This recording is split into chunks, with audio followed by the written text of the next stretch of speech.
nasa bundok, o kaya didinat na ng pangangaral ng Biblia, may kaligtasan po yun. Hindi, yung pong nasa labas ng iglesia, katulad po, Iglesia ni Cristo, Katoliko, ganun. Abay, pagka nasa labas ka ng iglesia, tapos nakapakinig ka naman ng aral, ayaw mong pumasok. Kasi, kung sasabihin nyo, gumagawa ng kalooban ng Diyos, kalooban po kasi ng Diyos yung pagpasok eh. Yung pag-ani, bahagi po ng kalooban ng Diyos. 12:9 ng Roma, pakilagay sa screen. Ang pag-ibig ay maging walang pagpapaimbabaw. Kapuotan ninyo ang masama. Makisanib kayo sa mabuti. Utos po yung makisanib sa mabuti. Bahagi po ng utos yun. Ang sabi ni Kristo, pumasok tayo doon sa pintuang daan. Utos po yun. Meron pong papasukan talaga. Sabi nga ng pasyon, mas mauuna tayo sa kanilang magmahal na araw.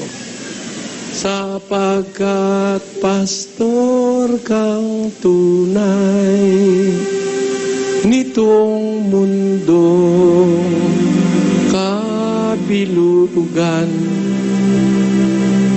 ang obehang sino paman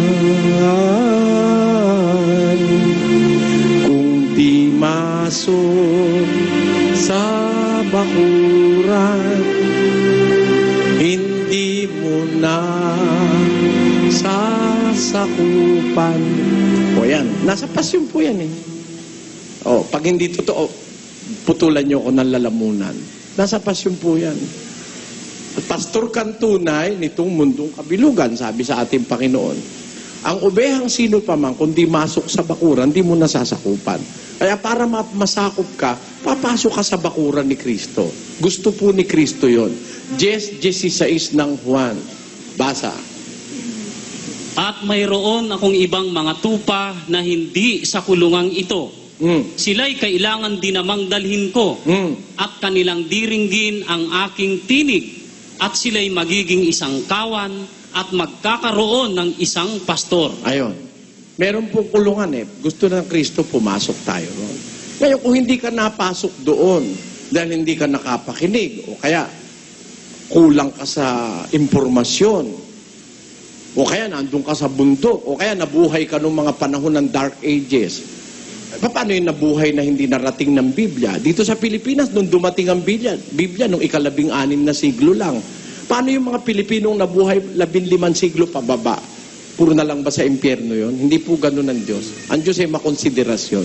Kaya, hindi mo napakinggan, hindi ka nakaani, dahil wala kang alam, wala kang impormasyon, dun ka hahatulan ng Diyos, dun sa alam mo. 2:11 ng Roma. Pakinggan niyo po. Sapagkat ang Diyos ay hindi nagtatangi ng mga tao. Sapagkat ang lahat ng nangagkasala ng walang kautusan ay mga papahamak din naman ng walang kautusan.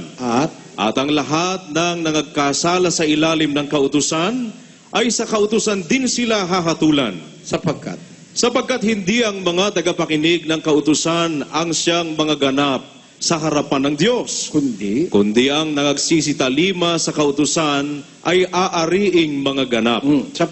Sapagkat kung ang mga hintil na walang kautusan sa katutubo ay nagsisigawa ng mga bagay ng kautusan, ang mga ito na walang kautusan ay siyang kautusan sa kanilang sarili na nangagtatanyag ng gawa ng kautusang nasusulat sa kanilang puso. Meron po ang taong, may konsyensya ang tao na nilagay ang Diyos eh.